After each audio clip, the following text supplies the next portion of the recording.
Les implantations d'églises sont souvent un endroit où l'on peut inviter d'autres personnes à partager leurs questions, leurs doutes et leurs points de vue sur la Bible. Un lieu où l'on écoute leurs histoires, leurs expériences et où l'on fait preuve de respect et de compassion.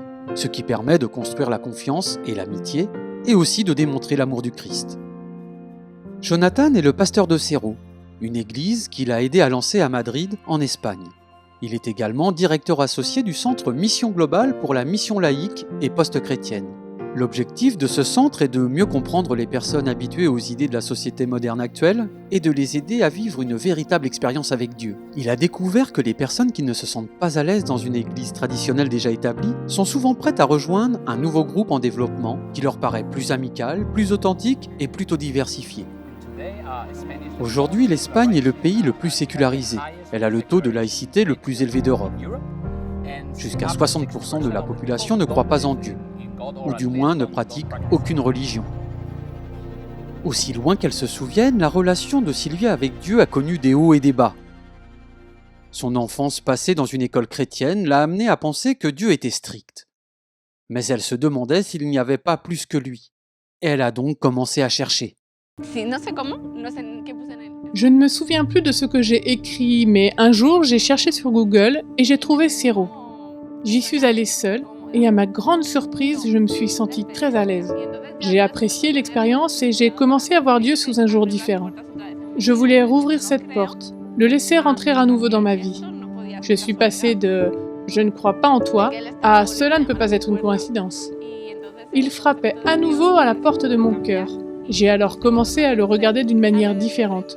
Je voulais mieux le connaître, le redécouvrir au sein de Cerro, sans préjugés. Je dois remercier mon église Cerro pour cela. Elle a entamé une relation avec nous et petit à petit, elle a décidé de se faire baptiser au bout de 2 ans. À Cerro, je me sens aimée et c'est quelque chose d'absolument magnifique.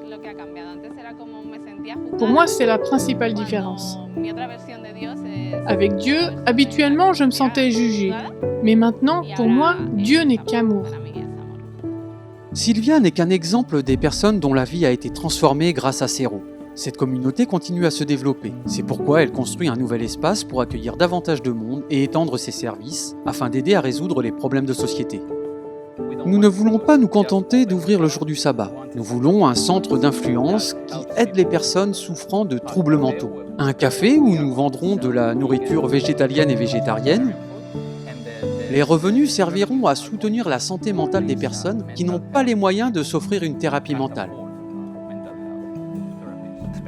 En particulier en Europe, et je dirais que dans le cas de l'Espagne, le nombre de suicides a triplé après la pandémie du Covid. Merci pour vos prières en faveur des membres de Cerro qui servent avec compassion et gentillesse. Pour en savoir plus sur les efforts d'implantation d'églises telles que Cerro, visitez globalmissioncenters.org. Merci également pour votre soutien à la Global Mission.